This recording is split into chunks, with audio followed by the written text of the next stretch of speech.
जय हिंद, नमस्कार। Aspirant classes के यूट्यूब चैनल पे आपका वेलकम करता हूँ। मैं सत्य प्रकाश खुद तीन बार एसएससी, सीजीएल और सीपीओ जैसे प्रतिष्ठित परीक्षाओं को क्रैकर। तो चलिए आज की इस वीडियो में हम लोग सीखेंगे। जैसे सवाल आता है कि भाई लगातार 4 संख्या और उनका गुणनफल रहता है और पूछता है कि उस संख्या में क्या हम जोड़े गुणनफल में कि वो संख्या एक पूर्ण वर्ग यानी कि स्क्वायर बन जाए। जैसे मान लीजिए आपको दिया हुआ है 1 गुणा 2 गुणा 3 गुणा 4, लगातार 4 संख्याओं का गुणनफल है। इसमें हम सबसे छोटी से छोटी कौन सी संख्या हम जोड़ दें कि हमारा जो योगफल आए वो एक पूरा स्क्वायर नंबर है। ठीक है, तो सबसे पहले जो जनरली लोग करते हैं, और आगे से ध्यान दीजिएगा वैसे नहीं करना है। लोग क्या करते हैं, जैसे कि पहले यही वाला चीज़ों को लोग चेक करेगा कि 1 2 3 4 तक गुणा करके देखेगा। 4 3 12 दूनी 24 से कम 24 हो गया, 24 बज रहा है, कितना जोड़ दें तो 1 जोड़ दें जो कि 25 हो जाएगा और 25 का स्क्वायर नंबर हमारा यहाँ पे मिल जाएगा। लेकिन हमेशा इस तरीके से जब आप करेंगे तो ये चीज़ जो है गलत होगा। आप क्योंकि याद कर लेंगे कि कभी भी ऐसे 4 को संख्या आता है तो हमेशा हम लोग 1 जोड़ देंगे और स्क्वायर हमको मिल जाएगा, लेकिन ऐसा नहीं है। देखिए इसके पीछे का जो कॉन्सेप्ट है वो ये है कि भाई इनका जो अंतर है, इनका अंतर का मतलब कि हर 2 टर्म्स के बीच में अंतर कितना है। तो आप बोलेंगे 1 और 2 का अंतर 1 है, 3 और 2 का अंतर 1 है, 4 और 3 का अंतर भी 1 है। ऐसे कोई एक ही का देना है, कोई मतलब 2 ही टर्म्स के लगातार का अंतर देखना होता है। तो आप अंतर देखेंगे 1 है तो उसका हम लोग पावर 4 करते हैं और वो नंबर जोड़ते हैं। जैसे कि यहाँ पे तो अंतर अगर 1 है तो 1 का पावर अगर 4 करेंगे तो हमको 1 ही मिलेगा और 1 इसमें जोड़ेंगे तो यहाँ पे ये एक स्क्वायर नंबर हमको मिल जाता है।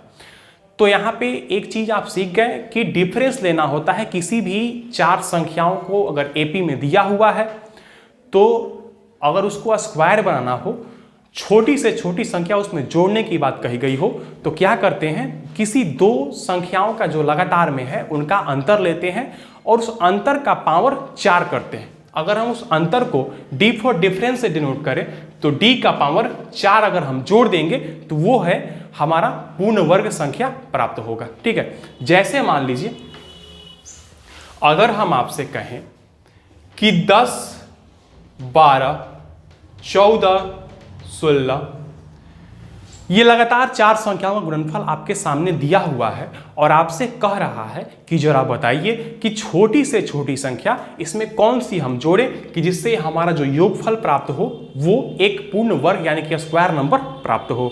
तो देखिए ऑप्शन आपके सामने हम दे दे रहे हैं। मान लीजिए 1 है, 2, फिर आपका है 4 और 1 है 16।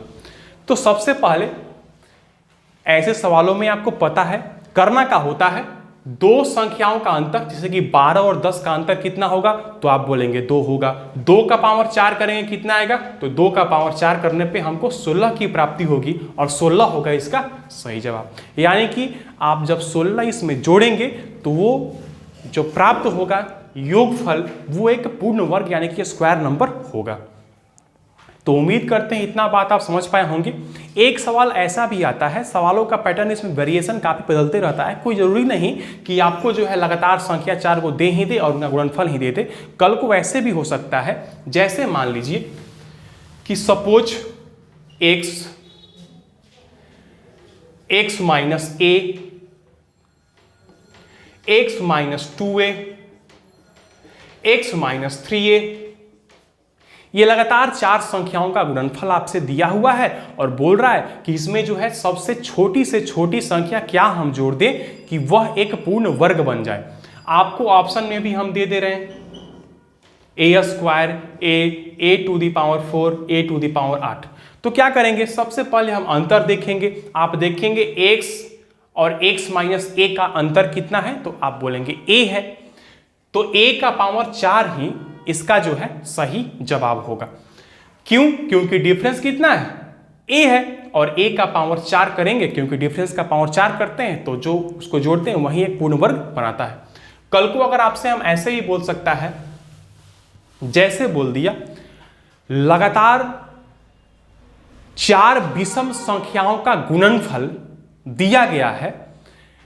इन गुणनफल में वह छोटी से छोटी संख्या हम क्या जोड़े कि जिससे कि प्राप्त योगफल एक पूर्ण वर्ग यानी कि स्क्वायर नंबर बन जाए।